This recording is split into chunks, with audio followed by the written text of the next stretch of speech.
Your dad, Micheál, of course, has proper coaching background and pedigree in the kind of the Roscommon Mayo border. You were actually bred to be a coach, effectively.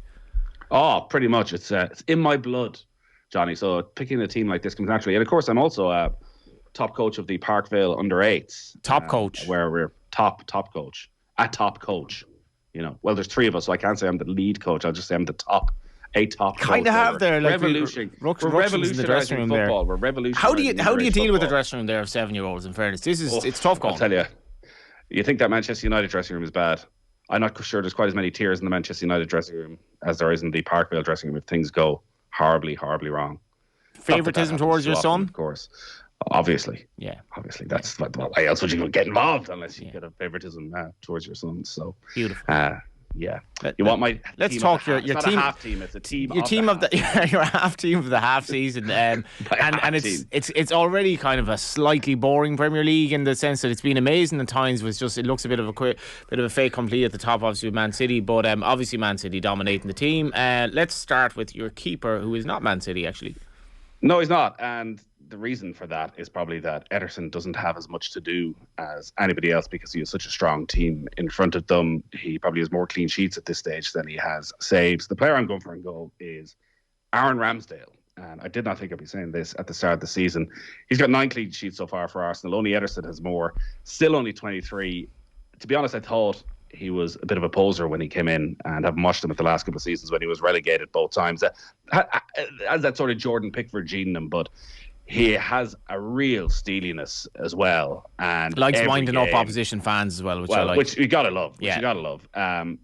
Seems to make a couple of outstanding saves in every game, and just seems at the root of what looks like a new Arsenal. That there is a different attitude, a nice blend of cockiness, but also backing it up with a toughness as well. And it's hard to see how he doesn't end up as England's goalkeeper at the World Cup by the end of the year. Like, he has transformed that Arsenal back four. You look like you can trust him right now. And I think he's been exceptional so far. The other one who I thought has done really well, and again, the last night you saw it with the save at the end, was Jose Sa at Wolves, who came in place of Rui Patricio, who's obviously a hugely experienced keeper, who's ahead of him with the Portuguese national team, has been brilliant so far. But look, Ederson is probably, alongside Alisson, in the top 2-3 goalkeepers in the world right now. But you can't have every Manchester City player. It's always the problem when you're picking a team like this of how do you separate the individual from the team brilliance, and in some ways Manchester City maybe get hit by that. And also this season we haven't really had, I remember picking a team of the half season last season. There was 2 or 3 bolters of teams last season with brilliant starts and you're putting Leeds players in there. That hasn't really happened so far this season, with the exception of West Ham. The top 3 have been well ahead of everybody else, so it's hard to squeeze too many players in that are outside of those 3 teams. Very briefly, so Dan McDonald joined me tomorrow, and we are delighted to have Dean Kiley on to talk about this ridiculous wealth of riches that Ireland have. What would you do if you were Caoimhín Kelleher at the moment? Well, this is why I think the conversation is so interesting, that everybody feels that Caoimhín Kelleher may be the most unlucky Irish goalkeeper of all time. That, he could end up having a fine career but be stuck behind Gavin Bazunu and end up with 25 caps. That this could flip very quickly, because Manchester City could well be looking at Gavin Bazunu and thinking, right, let's bring him back into the fold. Maybe not as number 2, but because Zach Stefan is there as the American goalkeeper, maybe bring him as number 3 and maybe have him around Ederson and try and develop over the next couple of years. And likewise, Liverpool could say, well, the best thing now for Caoimhín Kelleher is to send him out on loan. So we could be sitting in 9 months' time where Kelleher is the one playing every week in the Championship or in League One, and Bazunu is the one who's around Manchester City but not playing. And then suddenly Stephen Kenny has a real decision to make as to, do you stick with Bazunu, who clearly hasn't done anything wrong at all, or do you go with the guy who's in form at club level? So I don't think it's as set in stone as people think, that Kelleher will be the unlucky one. And then you have Mark Travers sitting on the outside playing week in, week out, on the verge of promotion back to the Premier League, thinking, what about me, guys? So it's a very nice complaint for us to have. You talk a good game, Coach Murphy. Right back, I don't have the stats to hand here, but Trent Alexander-Arnold is effectively not a defender at all. His attacking stats are ridiculous. They're absolutely ridiculous. His ball for Salah for the goal on Sunday just sums up the brilliance of this player. And imagine he was one of the first on the Nathan team sheet, given your attacking style of play as well.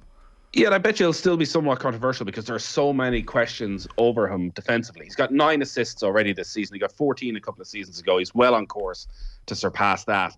And he's not the greatest defender in the world. Who cares?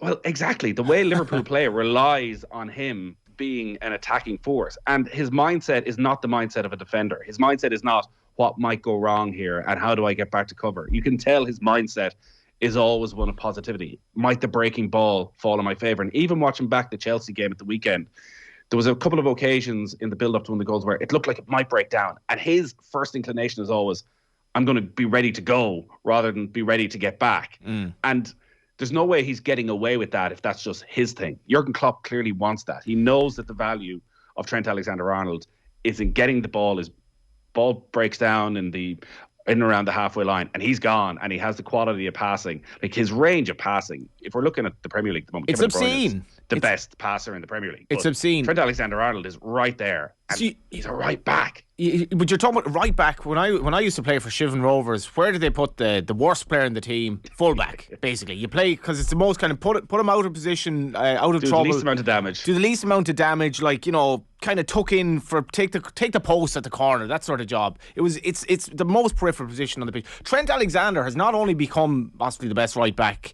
in the game, he's redefined the position, completely redefined the position, albeit playing in a Liverpool team, as you saw on Sunday. Graham Gartland spoke about it on commentary, the high line and all that. I mean, it's amazing to watch, and he is just at the centre of everything at right back.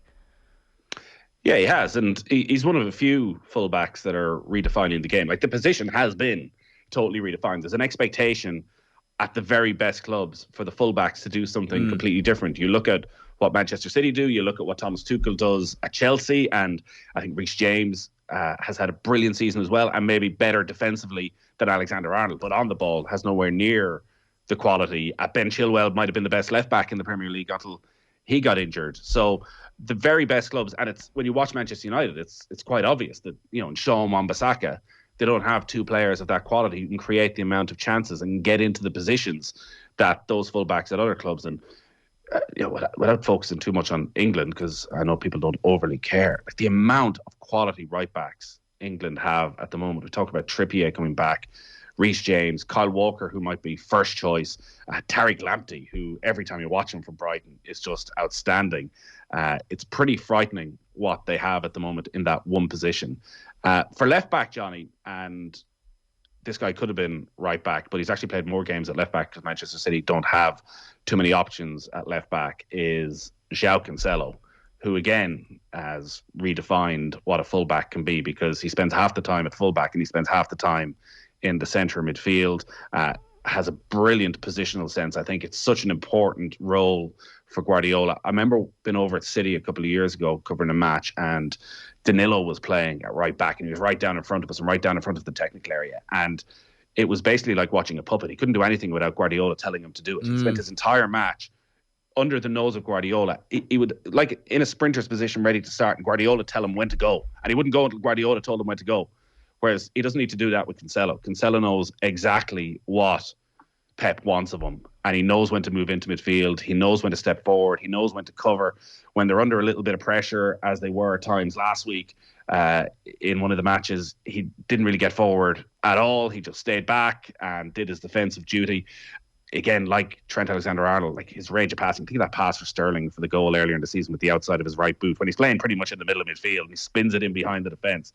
Like Cancelo's been up there with the most important players in the Premier League over the last couple of seasons. It is insane when you think of the quality that Portugal have in that team, that Ireland were so close to winning over there, and a valiant 0-0 draw, which I think arguably probably deserved to actually win the game in terms of you know, that controversial goal that was disallowed as well. Young Rudiger, to paraphrase The Simpsons, we could all learn a bit from young Rudiger, who is centre back with Ruben Dias, which again was, I think this is a fairly explicable duo here. Yeah, you could make an argument for Aymeric Laporte being in there, maybe alongside Ruben Dias, but Dias seems to never, ever make a mistake. And Rudiger's just been all action. It's still such a surprise that Chelsea, and maybe they are going all out behind the scenes to try and keep Rudiger. It does seem as though he's going to leave during the summer for huge wage somewhere else, because everything you hear out of Chelsea is that he is the man. He is the alpha male in that dressing room. He's the real leader of that Chelsea team, and he acts it out on the pitch. He's obviously a little bit rash at times, but his ability to step forward, again, he's a proper modern centre half, looks very comfortable on the ball. He's going to be a huge loss for Chelsea when he goes next year. Some of the other ones who I thought have had really good seasons, Ogbena and Zuma at West Ham, both of them got injured. It's such a testament to West Ham that they've still managed to keep going considering the injuries they've had at the back. Matty at Liverpool. Van Dijk was one I've seen in other people's team of the season. No way. And I do look at him and go, if you've never seen Van Dijk before and you watch him this season, maybe you would do that. And I think he's definitely on his way back. There have been signs over the past month that he's getting close to his best. But when you think where he was a couple of years ago, he's probably not quite at that level yet.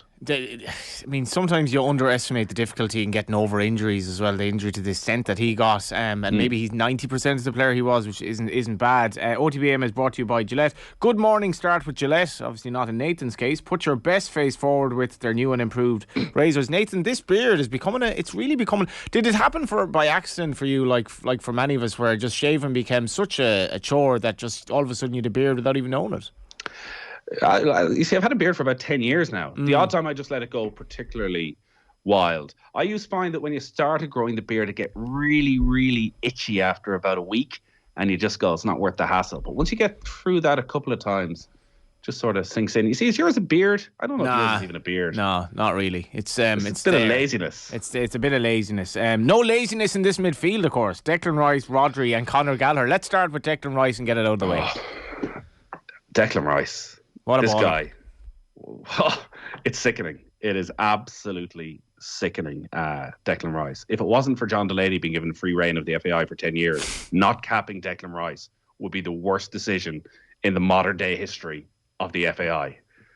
Declan Rice would have changed the game for Irish football. Can we just talk about his performance this season? Because it hasn't happened, so there's no point hypothesizing now. Why is he in your team of the season?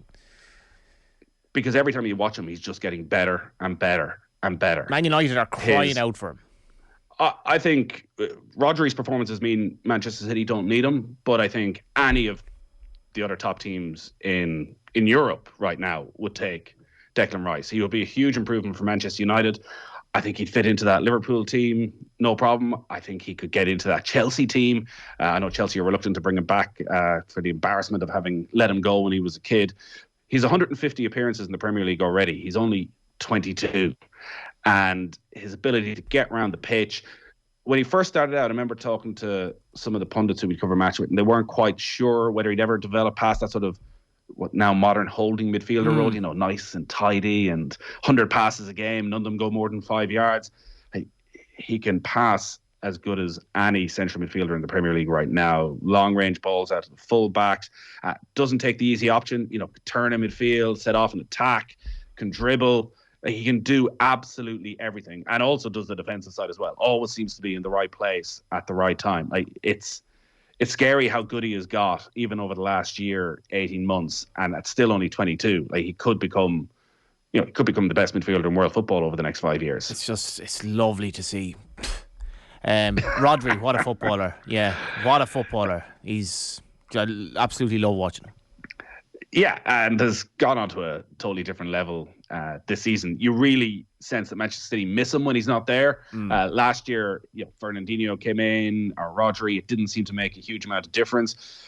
Manchester City look a far weaker team now when Rodri isn't there, driving things. Again, like Rice, I think takes a few more risks now in the middle of midfield. At first was just simple and let the more talented, more creative players do the business, but I think now he's taken on a lot more responsibility. And that game against Arsenal came at a good time for picking a team at a half season, because he was the best player on the pitch in that game from Manchester City's point of view. And he's still only 25 as well. I think sometimes when we look at players coming in from abroad, you sort of assume they're the finished article when they arrive because a big fee has been spent. He still has his best years to come, and I think he's probably been Manchester City's most important player this season in a team that's again running away with the Premier League title. Yeah, and it's like when you're talking about somebody running a game, it doesn't exist as much maybe as it did in the Roy Keane days, but he's definitely up there. Conor Gallagher is an interesting one, which obviously not many people would have been watching him week to week. He's on loan, but very good stats as well. Can't say I've seen much from him, but you obviously have. Yeah, well, I've ended up commentating on Crystal Palace quite a few times this season, and every time you watch him, he impresses. And look, it's a hard decision not to just throw Bernardo Silva in there again and add another Manchester City player. But Palace are one of the stories of the season, considering there were big questions about letting Roy Hodgson go. Big time. Stay with the safe option, finish 16th in the league, be happy with that.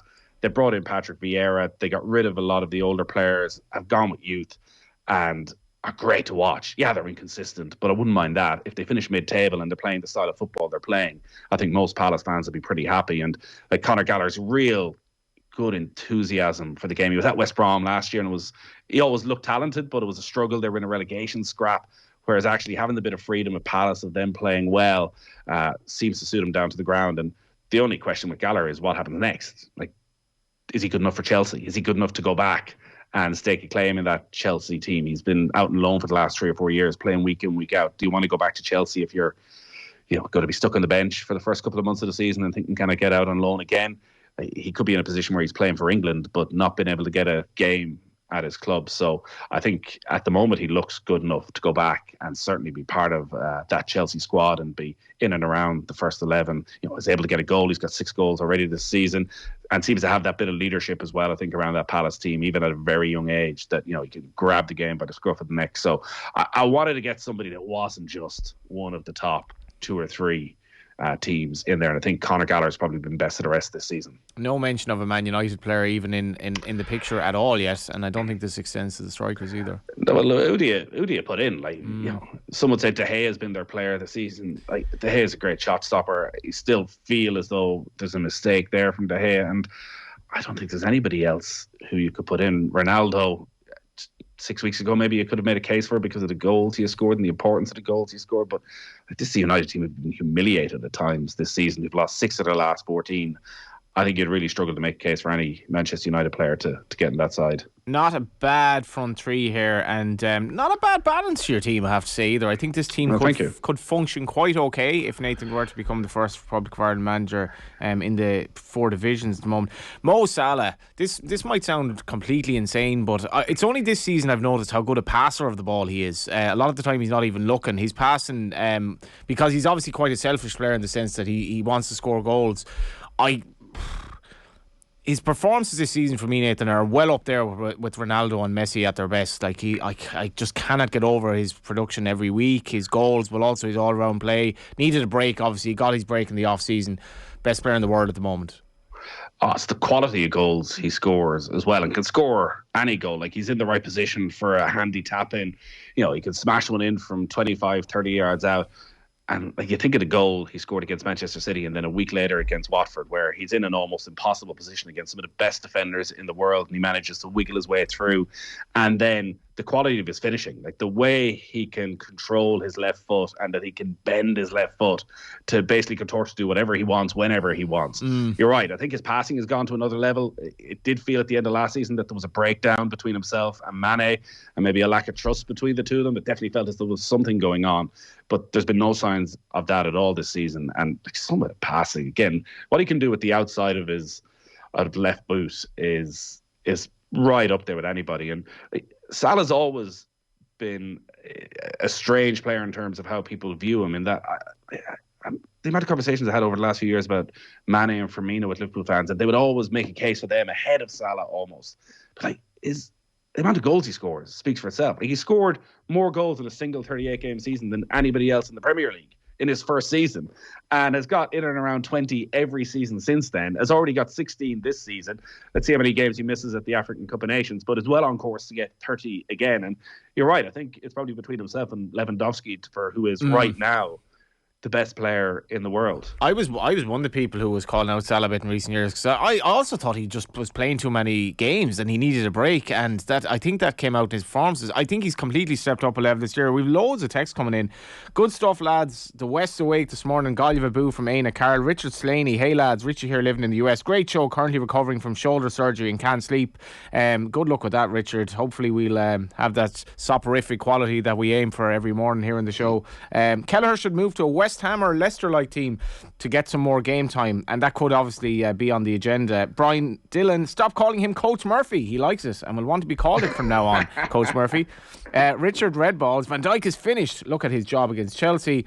And Shifty Lad, Rice would be some centre-back, to be honest. He most certainly would. Well, that's John Giles makes that point all the time, that Rice could easily step back. Now, I would make the point that, like, are you not wasting Declan Rice by putting him at centre-half because he won't be able to have as much of an impact? But maybe, listen, as he gets to, in 7 or 8 years' time, he can nicely just step back and become a sweeper. And you'll be then managing the under 15s. Under 15. That'll be an easy task, won't it? So briefly, we have 2 more positions to fill, both of them at Man City. You've gone from Foden and Mahrez. Yeah, to be honest, it was really hard to decide who to put in. The other contenders were, say, Mikel Antonio, who just seems to have brought his game to another level. So important for West Ham. Has been brilliant this season. Emmanuel Dennis, Watford, scoring goals. I remember watching them in the Champions League for Club Brugge against Real Madrid a couple of years ago and thinking this guy looked the business. And then he did nothing really for 2 or 3 years. So I'm not sure anyone expected him to score the amount of goals for Watford that he has, and he may well keep them in the Premier League. But for Manchester City's dominance, I think they need a couple of players in there. The problem is they rotate so often. Which attacking players do you put in? Like, Raheem Sterling has been brilliant over the last few weeks. Phil Foden's only started 10 games, but he was the best player on the pitch against Liverpool. He was the best player on the pitch against Manchester United. He scored that important goal against Brentford the last night. Like, they're using him when they need to use him. He's obviously had some off-the-field issues in that he went out one night. Yeah, I mean, crazy stuff. Awful. So just before we wrap this up here, who's your assistant manager? We need some sort of yes man. You want in, Johnny? Not me. I'm just looking around the off the ball studio. Who do you go for? You've got a lot of very erudite football people there. Oof. Ultimately, has to be subservient to Coach Murphy as well, and just say that you're right all along and don't really challenge it. No, I'd like you, Johnny. I think you'd put the arm around the shoulder. Your shoulder, bit of good cop, bad cop. A bit of good cop, bad cop. Yeah, but I think the players would like you. I think you'd have the arm around the players. They'd feel good going out onto the pitch. You wouldn't be the Roy Keane type. No, I'd have you on board, Johnny. Yeah. I don't know if there might be questions about turning up to the training ground on time and things like that and setting a good example, but yeah, it might be more Cloughy era than sort of Guardiola, I guess. Go on. Yeah. It's the Johnny Ward's Cloughy speech. It's a bit early. We have to go to the ads. Nathan, I think you've done a good job on your team. I haven't given my last one. Riyad Mahrez. You have. Sorry, yeah. He's the last player. He's only started 8 games. Again, he's started less than half games. Which is kind of mad when you think Mahrez and Foden, between them, have played how many games in City? Or what? 28 points clear. Exactly. So between them, they started 18 games in the Premier League this season. He scored in his last 4 starts, Riyad Mahrez. So in this run where they've really kicked on, he's been brilliant. I think actually after Mo Salah, he's the best player in the Premier League. Every time I watch him, his control is out of this world. His ability when Cancelo or Zinchenko, whoever it is, sends one of those 80-yard balls to sort of just take it at his instep. It's outrageous what Riyad Mahrez can do. So I want him in my team of the season every time. No Kevin De Bruyne is always the one, I guess, that people look at. Just creeping back into form. Played a huge amount of games. And yeah, I still think there's a lot more from De Bruyne. But yes, an outstanding team of the season. Good balance. I think you could work with these guys as well, Johnny. Not bad, young man. Let's go to the ads.